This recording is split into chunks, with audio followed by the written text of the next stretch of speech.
I prognosticate sometimes, and I've been looking at some of the common memes, themes, and type stuff we are seeing in books, movies, comics, and, well, in the spirit of Heinlein, this mark they're going to bring out, this AI infused chip that will become your ID, your bank access, your wallet, your personal assistant, digital memory. It's going to become much more than that. Let me tell you little secrets of this technology that they're not telling you about, and some parts that you need to wrap your brain around if you want to exist in the future that's coming. Get a little jump on, folks. The AI economy will be semi-autonomous artificial intelligences. You'll start with a blank AI, the best you can afford, and you'll superimpose upon it the pathways of your mind. It will operate. As these things get better and better, your memories will be able to be transferred into this thing. It is essentially a digital copy of you. Everything you know, it knows. It's created from your digital footprint.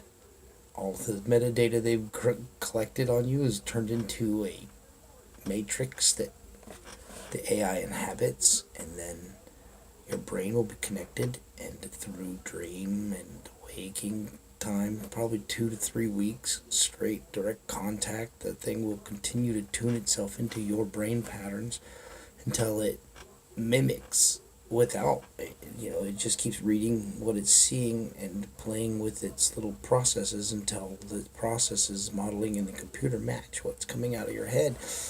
2 to 3 weeks of wearing this gear on your head, and you're going to walk away with an AI that is you, operates as you, makes decisions as you, with all of your memories intact.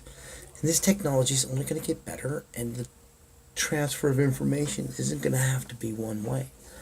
Now, imagine, if you will, you're in the future here, not so much longer in the future, I'd say less than 10 to 15 years, you create this digital copy of yourself.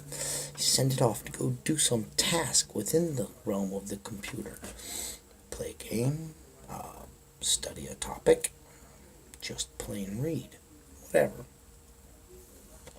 Comes back when it's done, and it can take the memory, as you can put your memories into it, then the technology exists that it can put them back. So whatever you send it out to do, it comes back, and all those memories are in your head. Now, in the computer, these things don't operate at our speed. Oh no, the clock speeds in there are trillions of times faster than your brain. Your brain works at 6 hertz. That computer's working at trillions of hertz. What that means is, if you get 6 trillion hertz rolling through your computer, that thing is working a trillion times faster than you. If you do the math to find out how long it takes a trillion seconds to go by, then that means every second that that person, digital copy of you, exists in the computer, it's experiencing a trillion seconds worth of information. That's like 36,000 years or something like that. No kidding. 36,000. So I make a digital copy of myself. There's no need to stick with just one. I could send 20 separate digital copies of myself out there to study a particular topic. Law, medicine, engineering, astrophysics, physics, geology, metallurgy, chemistry. The list gets longer and longer the more I think about it. And I make a digital copy for each of these endeavors and send it out there for 2 seconds. That in its world comes out to somewhere in the neighborhood of over 70,000 years, right? So 2 seconds later, these things will come back and program or just plug the memory of 70,000 years of study in a particular endeavor into my head.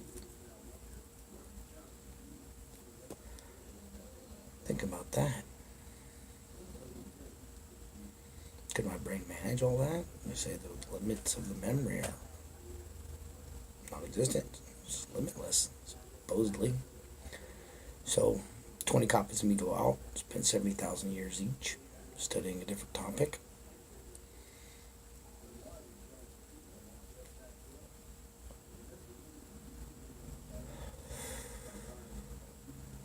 That makes me something like 1.5 years old.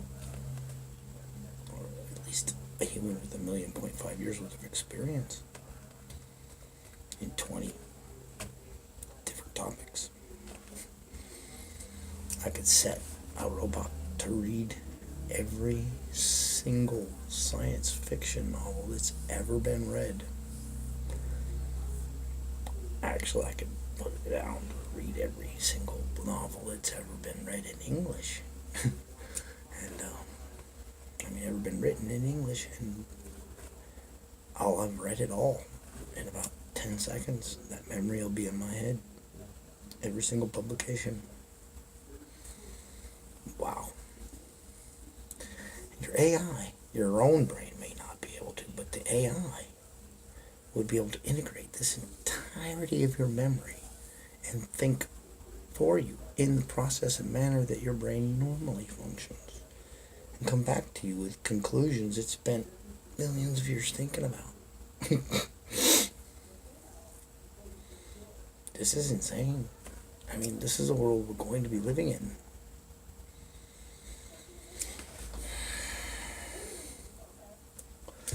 All of this capacity is going to come to you via the chip. Yeah, that's right. The chip under the skin is what's going to allow this thing to monitor. You heard about people who come back with alien implants, little tiny pieces of metal that somehow are wrapped around by nerve endings. Like, there's just this whole big bundle of nerves wrapped around it. It's in their skin. That was the beginning of this research. And now they're just going to drop a trip in you.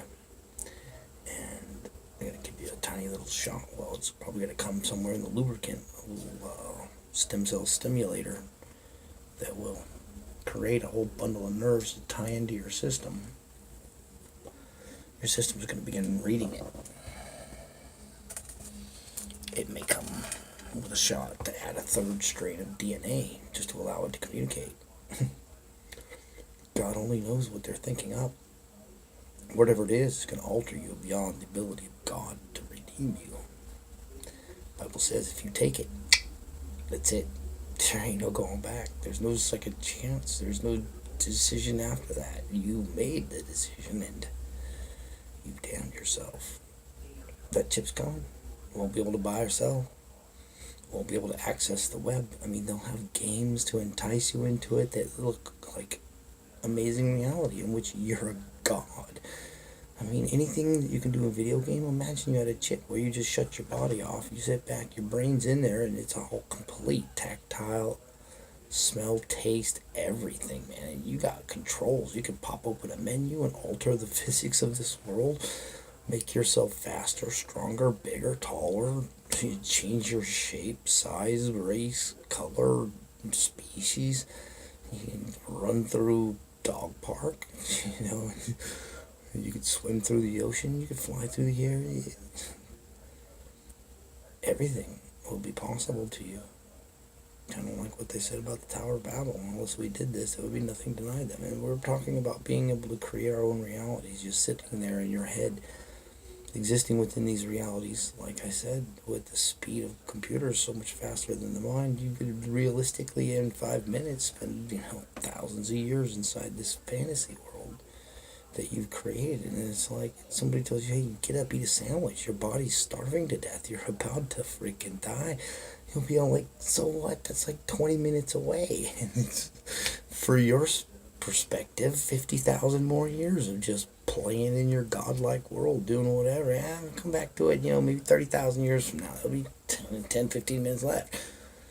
Tell you, man, we're going to wind up hiring people to just go around picking up the frozen dead, the people who died sitting there playing in their head. Eventually their body just shut down on them, and even during the process of dying, their brain, they were just in that world for so long.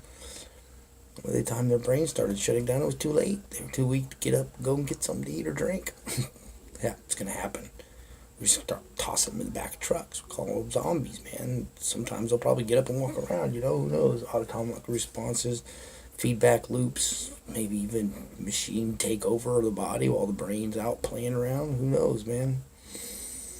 Now imagine, just to say for the sake of prognosticating it to the what might happen. I don't have to shut my body off. If the thing has complete tactile control, then I can actually set my body to sit over there doing sit-ups and push-ups. Some low impact exercise, right? Where I can fully be expected to manage it for 4 hours in a row and then go sit off in my brain for 4 hours playing a video game while my body works out. Yeah, these things are all going to be very enticing. They're going to seem like such a good deal. I mean, I could sit in my virtual world where I'll be sitting on a couch that's beyond plush in a room surrounded by screens allowing me to watch anything I want in any scope. I could actually watch shows where I'm in it. I can walk around and I can look at the characters and maybe even interact. Who knows? All this is coming, and it's going to be very enticing. Meanwhile, while that person is sitting on that virtual couch in this virtual room filled with virtual screens, and any scope or man, whatever you want on any of them, right? My body's sitting over there working out. So I get done watching TV for what appears to me to be 12, 15 hours, and I get up into my body. It's tired. I go to bed. Ready to do it all tomorrow. God, I'm scared. You should be too.